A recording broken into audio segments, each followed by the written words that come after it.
gentlemen, Siddharth here from the Purposeful Living Network. Now, a couple of crucial questions that I wanted to address in this particular video. Sorry for my shabby appearance. It's a Sunday evening and I thought I might as well record a video when the inspiration struck. So the main purpose of making this particular video was to ask two questions. One, why do we murder so much? And two, have we actually asked ourselves, why do we live? Why do we pursue a certain path, go on a certain path, and pursue certain goals? Now, the first question, why do we murder so much? I know it's an intriguing question. You might be interested in understanding what I'm trying to ask here. Essentially, what I'm trying to ask you is, why do you murder your dreams so much?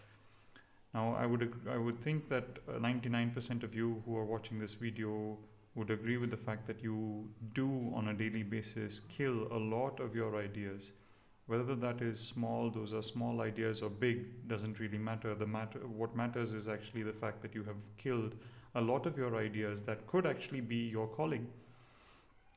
Now, one thing is for sure, that needs to stop in order for you to feel successful, in order for you to feel fulfilled and do what you think is your calling, is your purpose in life.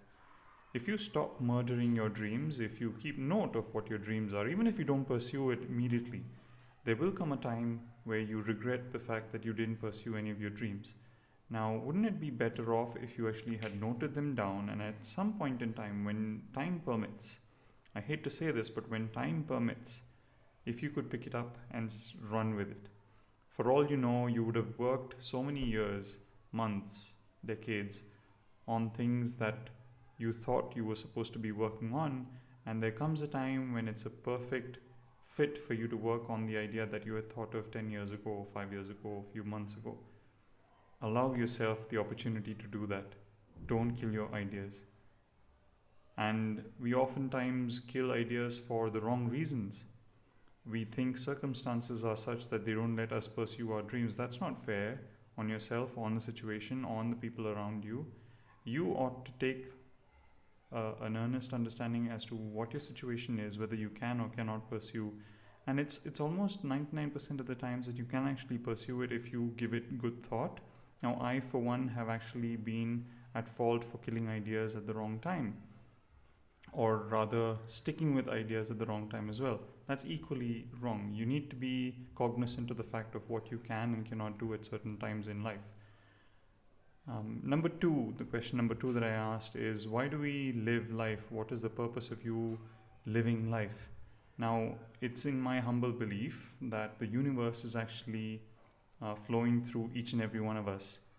You, I, everyone around us have been given birth as forms of energy that the universe is actually dancing through us, or exploring the universe or exploring the world through us, because it doesn't know any better. It's energy, one collective consciousness, whatever you want to call it, dancing through us or flowing through us to explore what is possible, right? The universe actually doesn't know what all is possible, and so it's exploring it through the human form in us, the animal form in the animals around us, plant form in the plants around us, and God knows what other forms.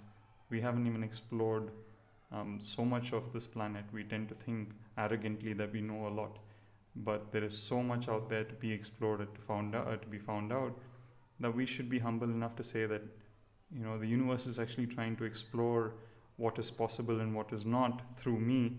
So it is my God-given, universe-given responsibility to explore what I am passionate about. You can be sure about the fact that what you are passionate about is going to be 99% different from what other people are passionate about as well. Now, I say that very consciously. Everyone has different passions. They may be similar, but they can't be exactly the same. So you bring something unique to the table because you're a unique individual. Whether you're a male, female, black, white, brown, homosexual, heterosexual, gay, lesbian, doesn't really matter. Where you were born doesn't matter. All that matters is you had a particular thought, you had a dream, you have a purpose. Have the courage to follow it. Like Steve Jobs said, your mind or your brain or your intuition, actually your gut, knows what's right. have the courage to follow it. Even if it is on the side, even if it is a side hustle, part-time gig that you want to do, having done that would give you the energy to do something else that you think you have to do that much better. So I'm saying use your purpose full-time or part-time, but do it in order for you to understand what you're here for and live a more purposeful life. That's about it. Thank you. I hope this was useful. Thank you, ladies and gentlemen, for having watched this video. If you like this video, I'd really request for you to subscribe and hit the bell icon so that every time there is a new video from my channel, you'd be notified. And if you think others like you should be notified of this video and others of my channel, then please do subscribe and share the video as you please. Looking forward to your comments. Thank you. Bye-bye. Live purposefully, my friends. Live purposefully.